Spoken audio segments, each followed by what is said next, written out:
Hey, everybody, welcome to the podcast Hall and Hutch. I'm really excited to be able to introduce today's guest, Jan Mayer. She is the founder of a business called Divergity, and it's a tech startup. What she is doing is designing solutions and apps for neurodivergence and entrepreneurs in the workplace.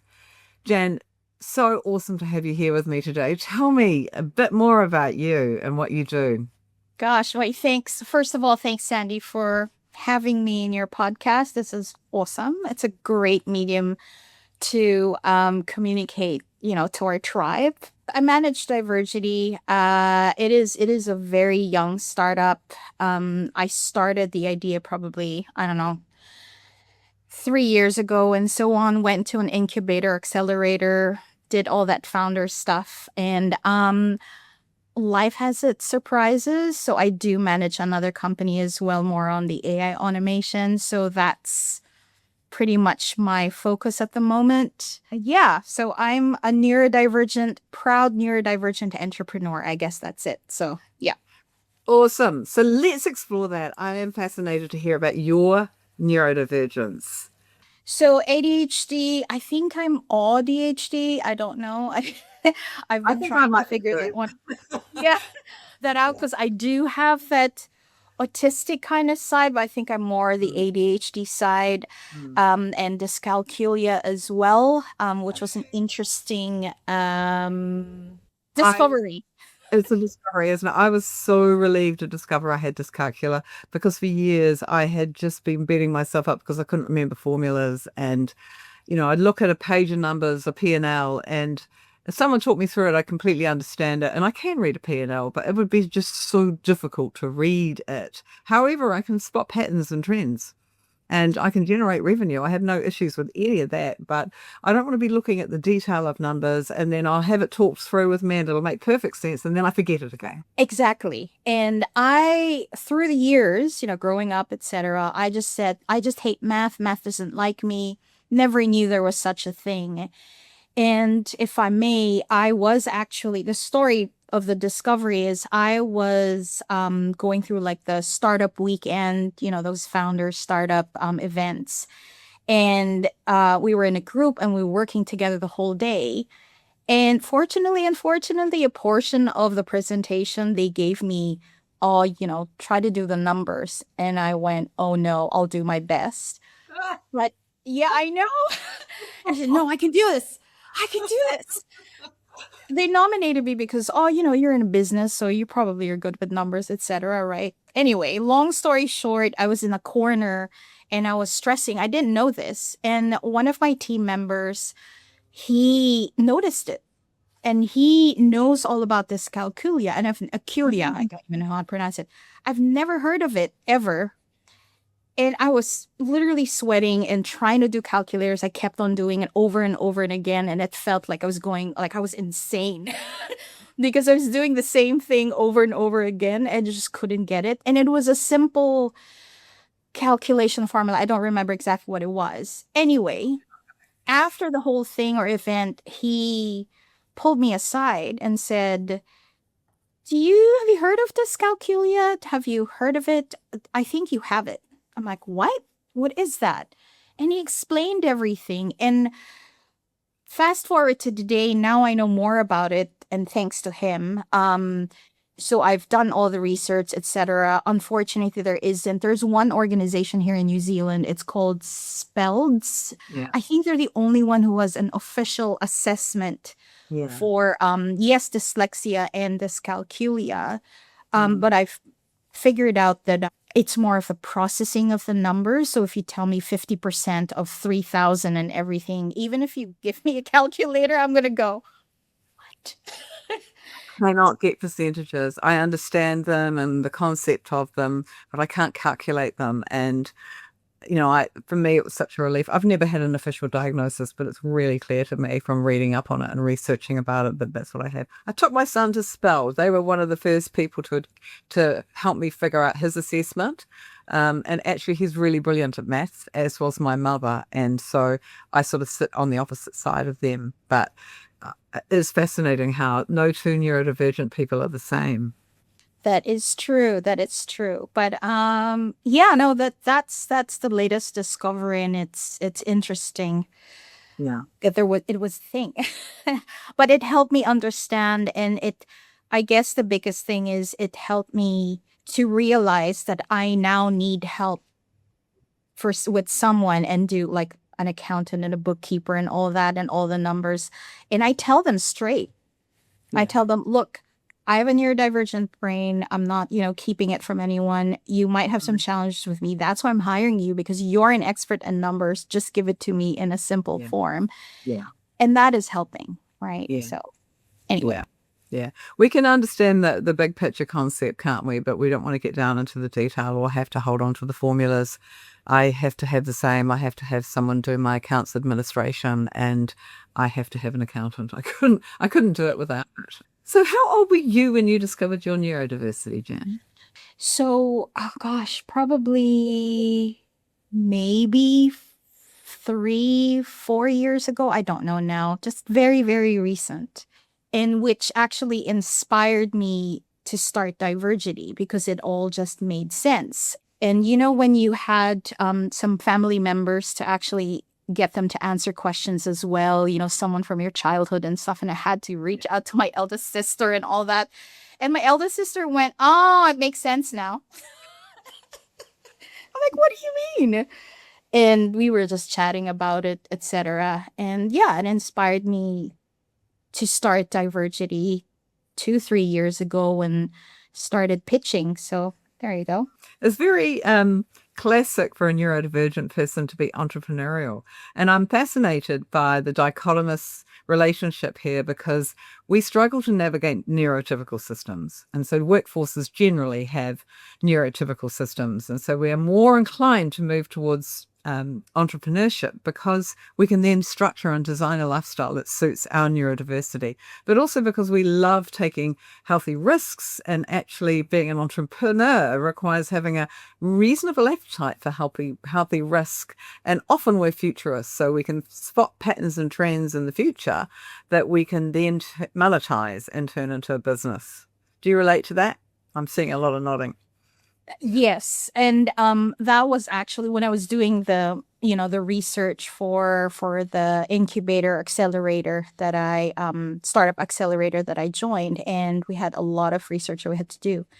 And what's interesting is that the numbers are staggering. That exactly what you just said. There's millions and millions of neurodivergents who are actually entrepreneurs.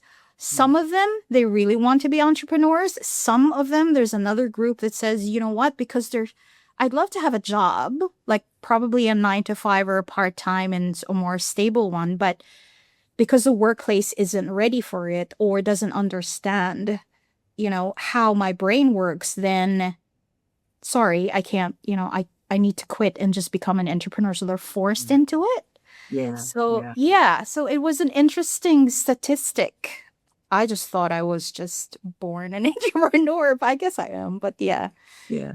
I remember when my daughter started work, and she was working in digital media, and she would message me sort of 2 hours into the day going, I've done everything already. What do I do? I'm bored. And while she doesn't have a diagnosis, her and I spitball around this a lot because we suspect she probably is, but it's never been a disadvantage for her. She's done well at school and done well in life, and she had a career in roller derby, which of course requires a great appetite for healthy risk, doesn't it? Being able to spin your way around a track and dodge the opposition. Enough about me. I really want to understand your Divergity business because this is great news, I think. Yeah, because now I understand how my brain works. It actually started even prior to knowing my neurodivergent brain. I because I'm an educator and a trainer, and that's my passion. I love to train people, coach people, etc. Yeah. Yeah. And through the years, especially when I went to the academe, I always wondered and got really frustrated with the educational system, right? And it doesn't matter what country you are at, it's the same, right? It's so rigid and all that. And like, well, it doesn't really help people who are either in uni, graduating. Anyway, long story short, I said, you know what? there needs to be a system, there needs to be a framework, or the educational system has to change, Yeah. right? To help the workforce that's going to the workforce soon, to help entrepreneurs, doesn't matter. And I said, I want to build a platform that is adaptive, that is personalized, and actually it's not linear.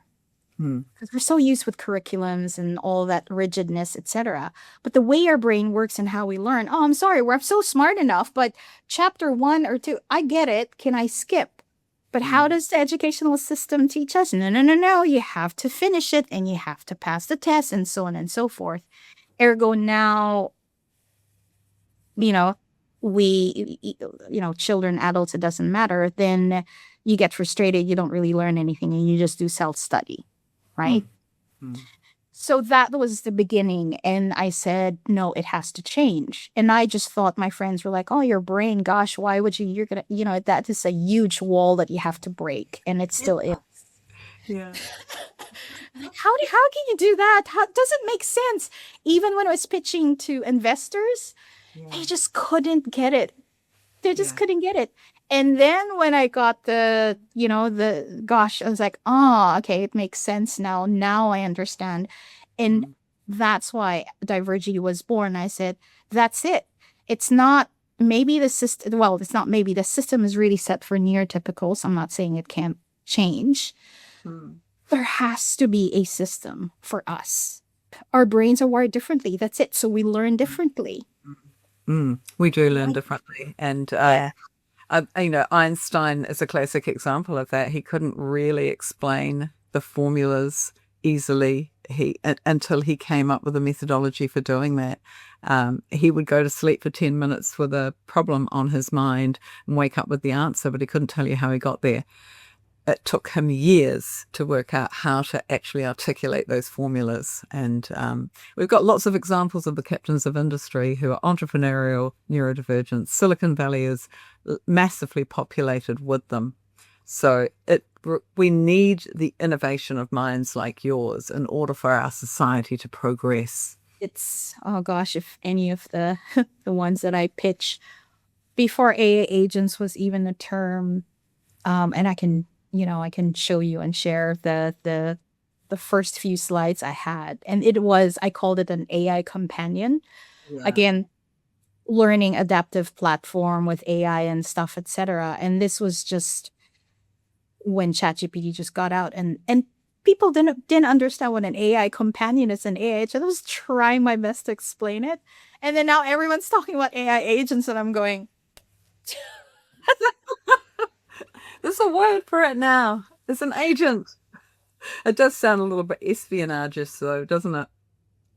it's I guess the frustration there is you've got all these wonderful stuff or ideas, etc. It's as you said, like with Einstein, is how do we actually learn for myself, for example, obviously, to actually articulate what our brain is saying. If you know any coaches out there that can do it, that would be awesome. I have a theory, and I've worked with a lot of neurodivergents and some absolute incredible people over the years. The most neurodivergent person I ever worked with was the late Dr. David Grove, who was the original founder of a therapeutic methodology called clean language. Penny Tompkins and James Lawley have taken it and they formed the Clean Language Association, and they've trained hundreds of therapists in it. But when David understood it, and he then kept making it better and better.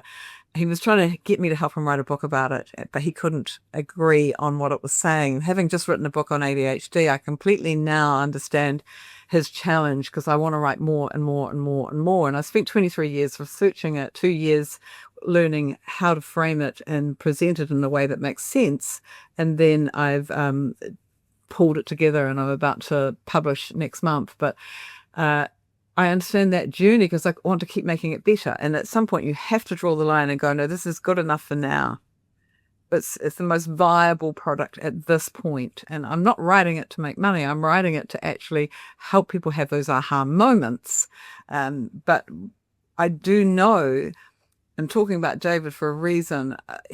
When he developed clean language, he wanted to solve a problem. And the problem was that he saw that a lot of therapeutic methodologies meant that the therapist or the psychologist could actually transfer their worldview onto the client, which is not a healthy model. That's transference. We don't want that. And so clean language was designed for the therapists in simple terms to use the client's language to unpackage their world. And in doing that, you're not transferring your language onto the client. You're allowing them to free think and to unravel the things that have got them stuck. And then I discovered something about David when I got to know him really well, is that he couldn't handle people's content. And so he learned how to navigate the psychological edges of people's content so that it would help him implode that stuckness that they had. But also he did that out of his need to avoid their content, and because he didn't want to become part of their story. So he did that for a very, very good reason. But I often think the things that are the truth about us are the things that we can design out of. And so there'll be a core truth about you that allows you to see the world in a unique way, which actually causes you to be able to bring insight and innovation. Yeah, there's a lot of strategies, right, in order to succeed, if I can say that. So I'm sure everyone who's listening or watching this podcast and you've heard, and there are a lot of when there's this ADHD boom, right, over on TikTok and all that, etc. Yeah. It's great because there's, awareness and all that. But one thing I've noticed is and I've heard it from other neurodivergents as well, and they go, oh, there's so many apps there. But the problem is all these startups, not all, but most of them, they just create, let's say, a productivity app and go, hey, you need to do time boxing and you need to do this. But it's all for neurotypicals. It's not, they're trying to force, no, you can do this. Here's an app and make it better. And it's for ADHD people. It's not. And people come to me and go, have you tried this? Yeah, and it's meh. It doesn't work for me. It's so interesting you say this. When I was writing my book, I went to a Trailblazer course, which was fantastic, learning how to use AI for marketing, basically. And I needed to understand, what questions people were asking out there in chat forums and various places. And I asked it to go and search forums and forums of forums, not to write my book. I wrote my book myself, but to make sure that what I was sharing was information that was relevant to what people needed to know. And in doing that journey, I discovered, and I trained my own AI agent, which I named My Angel, because it did all the things I couldn't do. And what I really found frustrating is it couldn't understand neurodiversity.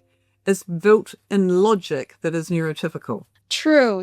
And that's why you have your personalized instructions so that the AI agent would actually follow, right? And that's the system that I'm trying to create for myself. And that's one of this, I don't know if it's a strategy, but it's definitely a tactic wherein I'm building my own AI agent / system for it to work on how I work and how I think.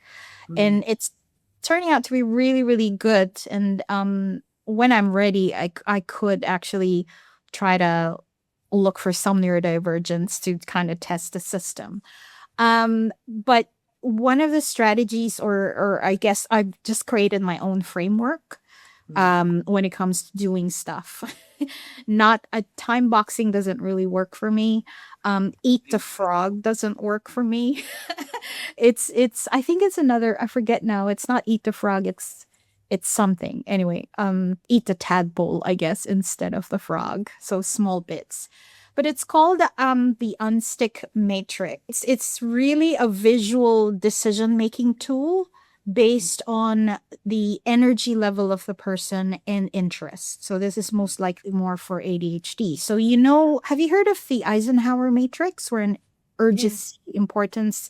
So I kind of flipped it because, as you know, even if it's urgent, unless it's really like 2 hours before a deadline, then yes, and importance. So you've got still the matrix, 4 boxes, and you have interest and energy level. And what happens is that with my AI agent, so I go through this during morning briefings and stuff, is it asks me, how's my energy? What are you interested in? And what you really loathe to do today? Mm. And from there, it knows my to do, what I need to do, and then puts it into action blocks. So that means if it's high interest and it's low effort, then I can jump in. So it's Mm. all done. So it jumpstarts the dopamine. Yeah. So now that I feel, ooh, I've done 3 things today. Great. Let's continue on. And then so I can move on to either the low interest, low effort, which I can either delegate or put it into a schedule or my AI agent to do it. Or if it's high interest, high effort, then that's where the buddy doubling, buddy up works. It's great, honestly. Or if you're more of an introvert, then you do deep work instead. And the Mm. last, if it's really low interest but it's high effort, then that's where you not eat the frog but eat the tadpole, because you're microtasking and just go one by one. And my Yeah. AA agent just helps me go through it. And what has happened is I still do the stuff, Mm. but there's not that freezing moment, when you're stuck and you go, it's so overwhelming. I don't want to do it. Okay, Mm. goodbye. Mm. At least you're doing something instead Yeah. of nothing. It feels like this actually really handles hyperfocus well, because we are good at hyperfocusing on something we're interested in. And if our environment's set up correctly and we've got the right boundaries in place so that we're not going to be interrupted, and we can really super hyperfocus and get on that hyperfocus highway. But we have macro hyperfocuses and micro hyperfocuses. And so I try with my team, who are nearly all ADHD, to set up our days so that we work to the way our body clock's aligned, and we can do our hyperfocus in timeframes that suit us. But because we're all freelance consultants, we can navigate it. So if we have a bad day where we've got terrible brain fog, we'll tag team and allow someone else to do that work. Or I'll put support in place so that my super hyper focusing, really high energy people who hate doing any detail have a support person who can back them up and do all of the boring detail in the background for them, freeing them up to really move quickly, because my team work fast. They're super fast and they're really good at what they do. But I don't want to slow them down, and I want to allow them to set themselves up to maximize it. Your tool sounds like it'd be perfect. Yep, well, I need to actually get more neurodivergents to try it because I do need the feedback. And yeah, and more testers and all that. So there's the framework which you can do if you're like the paper kind of person, Mm. that's fine. Mm. But I did build a bit of an app. I mean, it's not super pretty, but functionally it works. So I do need some feedback. So anyone who's watching this, etc., let me know if you want to be one of Please the do. testers. Yeah.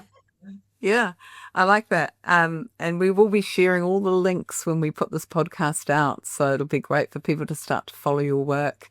We have a great neurodivergent audience that we are growing day by day. So tell me a little bit about how your diagnosis turned up, and then how you have learned to adapt your lifestyle accordingly. It was an eye opener, I guess, if that makes sense. It always is. Mm. And the strategies, and that's exactly it. It's like I couldn't find the right apps. I'm a techie, so I've been trying several apps just to help me do stuff. I'm trying to find people who are really good at supporting me in terms of the dyscalculia stuff. So it's more of finding the right people and delegating it to the right people who understand me, Mm. because I've been through a lot of support and you just can't. It takes special people, really great humans to understand how we work, Mm. because not a lot do. And they get Really good. frustrated and they don't understand, or they say, oh my God, you're such an idiot, or oh, you're so slow, or you're lazy, or whatever it is, right? Which doesn't help us. Mm. And then yeah, that's why Divergity says I'm building the frameworks and the tools that hopefully, I mean, it helps me, but I want to help more neurodivergents. Mm. And that's the mission, really. Our missions are very aligned. I think it's really fascinating hearing you reflect on the sort of feedback and those comments you get. You're so slow. or, you're lazy, things like that. That those are the things, the hurdles that I have often been up against in my own world, but because I masked and I used hacks like, using my sympathetic nervous system, forcing deadlines, getting myself way out of my comfort zone. Luckily, I gravitated towards healthy risks. And for me, that was speaking at an event or speaking at a conference. But it did mean that I'd be either really great or really awful, depending on how I was managing my anxiety. And so I've learned a lot and progressed a lot of things by learning mainly the hard way. But a tool like yours would really be very helpful in the workforce. Definitely. I mean, like, the brain dump buddy. Mm. Again, it's because there's so much in our brains, and I always spin my wheels and, get distracted and all that. And I know some people say, well, just write it down on paper. I did. I tried. I really did. But the problem is, I've got many of these around. I've got different notebooks. Hard in these. And it's about another 10. Yeah, exactly. And Every five's got a different notebook. with different colors and stuff. And I just thought it was sort of like a, I don't know, obsession of through the years was growing up. It's like, I don't know why. I just really need a notebook, and I start writing on it. Yeah. So I said, hang on, there's gotta be, and that's what I'm trying to build is for people to brain dump into a system wherein it doesn't matter where it's coming from. So if you're writing it on paper, then scan it, put it in. It's Mm. just going to, process it and organize it for you. So you don't do the organizing. Thank Mm. goodness for technology now. It's getting Yeah. easier and easier to do that. And if you're the type that wants to, some people say, oh, can I do it on a phone? And just go blah, blah, blah, blah. Sure, right? And then from there, it then organizes it based on goals and projects. So it's quite different. So it's not oh, is it just another app for note taking? I said yes and no. The brain dumping is what we need, but it's Mm. also the organizing, because, when we have ideas and we've got projects, and the next thing we know, holy crap, am I done with that? Did I miss anything else, etc.? But if you've got a clean, simple system that's uncluttered, then you know where you're at, you'll relax Yeah. because all of it is in that system. So see, that's how I that's how I cope. And yes, the masking too through the years. And it's been very hard, but I guess my solution, because I'm a techie, I just build stuff Mm. for myself, and then yeah. I hope that made sense. I tend to That ramble. must really get sense. And I'll summarize it back to you in my very simple language, because that's all I can do is operate in simple language. You designed a solution that would help you in what you did in navigating the workforce. So you've designed a neurodiverse friendly system to help the neurodiverse navigate neurotypical systems.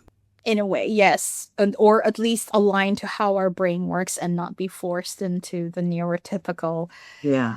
brain. I mean, I don't want to alienate neurotypicals. I mean, their brain is wired differently, and that's fine. Then they can use the tools that is fit for their brain, but there's got to be tools and solutions that fits our brain, right? It's like my program. The things that I put in my book that I've discovered do work, staying out of your sympathetic nervous system, breathing under pressure, accessing your vagus nervous system so that you don't shut down and disassociate, knowing how to get a good night's sleep even when you're hyperstimulated, knowing how the neuroscience of flow and how we hyperfocus and being able to compartmentalize that, which I think your tool will be brilliant for. And then finally, understanding our complex mirror neurons and how we feel such big feelings and how we have higher levels of empathy in certain circumstances. Is that something you've observed about yourself, Jan? Very, and I would love your insights as well if this is pretty normal, but I think what how I coped is because there's so much emotion and so much feelings, Mm. is I've learned how to, people say I've got a big wall. Mm. So the wall only comes down when I'm really comfortable with the person. So 99% of the time there always is a wall. if that makes sense, because there's just so much to a point. And this is a funny thing and a joke around the household is when I had my what do you call psychologist and all that, etc. And she would always say every week, and she's from the UK, so it's online. She would always say, "Okay, so how does that make you feel, Jam?" And I would say something else, and she would always go back, "No, no, no, no, no, no. That's a behavior. How do you feel?" So unfortunately, because I'm so used and I've mastered, and maybe you call it masking or the wall, I've learned how to keep that emotion because in a usual, day to day neurotypical world or environment, if you're too emotional, it's weird or it's, you know what I mean, right? So, So do. Yeah. In some ways, what you've built for yourself is a boundary, and it could be a shield. And I can remember working with a psychologist who used to say to me, you need to develop an invisible shield that you've shut down when you're in tense meetings so that you don't get infected by the emotional contagion. Because when you do, you're then a jangle of nerves and it's a write off for the rest of the day. And I recognized when I came across Dr. Judith Orloff's work around empaths and empathy that I was definitely sitting in the category of a highly attuned empathic person. And she teaches about creating an invisible shield as well, so that you're on the inside of that and you only let those who you really trust inside that. yeah, If there was one thing that you could say to your younger self, what would it be? don't change and be confident. And when I say confidence, meaning because she, you know, mini jam is is actually great and smart and all that, etc. Because all through my life, it's been hard. Mm. People couldn't understand me. My family couldn't understand me. I felt that I always did belong. And for longing for years and years, I always felt frustrated because every time I try to find a tribe, what is wrong with me? Why does it seem there's something missing and I just don't belong? Why don't people understand what I'm thinking? So I'm like, am I crazy and all that, etc. And that's still, it's still. I'm not gonna cry, but it's still something that affects me a lot up to this day. Being an entrepreneur, trying to get this going and trying to live life and balancing, everything else. It's hard. It really, really is hard. So I guess not really an advice, but to my tribe, to our tribe, is like, yes, be kind to yourself. Great, we've got a tribe now who understands who we are. We can relax. Yeah. Please don't change. Don't change because it's really hard when you lose yourself. It's Yeah. very hard to find yourself again. So yeah. That's really powerful, Jan. Thank you for sharing that. It reminds me of an E. Cummings quote that I really, really, really love, which is the hardest thing is to be your true self in a world that's pulling you in every other direction and trying to get you to be the same as them. And it is hard, but I'm a big believer in the authenticity of the unique perspective of the individual and that everyone's got something they can bring to the table and that there's a central truth to each and every one of us. And kind of sitting underneath that central truth is the soft underbelly, which is the part of us that's vulnerable or that we might feel ashamed of, or that, as Jung would say, sits in our shadow. And later in life, Carl Jung said, the shadow is actually the vein of gold. That's the uniqueness we bring. For the neurodivergent tribe that we're part of, learning that and knowing that, particularly for our younger people that are coming through, who are far more comfortable talking about it than certainly my generation was. You're younger than me, so but still your generation didn't have a forum. And I knew as head of P&C in organizations that while there wasn't always a conscious bias, there was an unconscious bias because there was a lack of understanding, and it still exists today. One of the things I want to be able to do is actually spread the word that diversity brings innovation. And actually having someone who has their own unique perspective is so powerful. It's not easy, but it's powerful to have that in your workforce. Yep, it's gonna take time, but at least we're getting there. We're getting there. We're moving forward, which is good. Yeah. Yeah. We're forming banks of knowledge.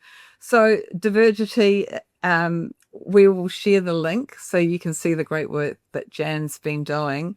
And it's awesome to have you on the podcast today to share your story and get another voice of hope out. You started in tech, and I just want to explore that a little bit. Is that where you started out your career in tech? Yeah, I mean, I've even in uni, when you try to choose what you wanted to learn, I mean, computer science was the top one, and Yeah. I got into both business and tech. So actually, it was a good stuff. And it's helping me right now because I understand both. I'm not like the techie developer who doesn't understand the business side of things or the problem solving. So, yeah, I've always been a nerd. I just, What tech roles have you done?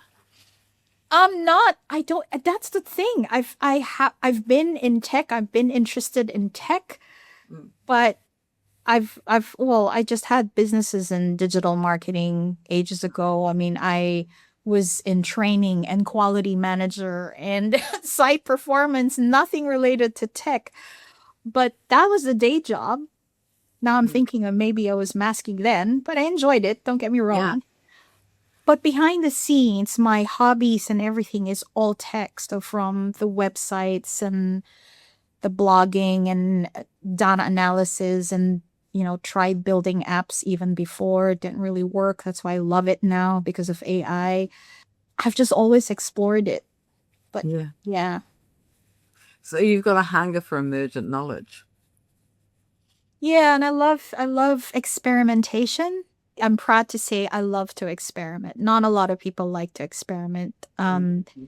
And it's saying, oh, it's a new shiny toy. Yes, it is, but I try to learn from it, and that's why I'm a trainer as well. Yeah. Because I can see once I know what it is and how it works, right? It's Mm. like the tech or under the hood or the engine. Then I go, oh, this can solve so many things. Yes, so many problems. It can do this, and it helps me as a consultant, right? So 100%. I think, the best way to learn is to teach. I think so too. Yeah, and to just try and experiment. Not there's a different kind of teaching wherein they just read and then share and not really experiencing it. So and that's how I teach. It's more practical, not death by slideshow or Yeah. lecture. It's got to be hands-on, doesn't it? I think people don't learn unless they can actually play around with a concept and an idea and do something that requires them to engage with it in a practical sense. I'm a bit the same as you when I facilitate.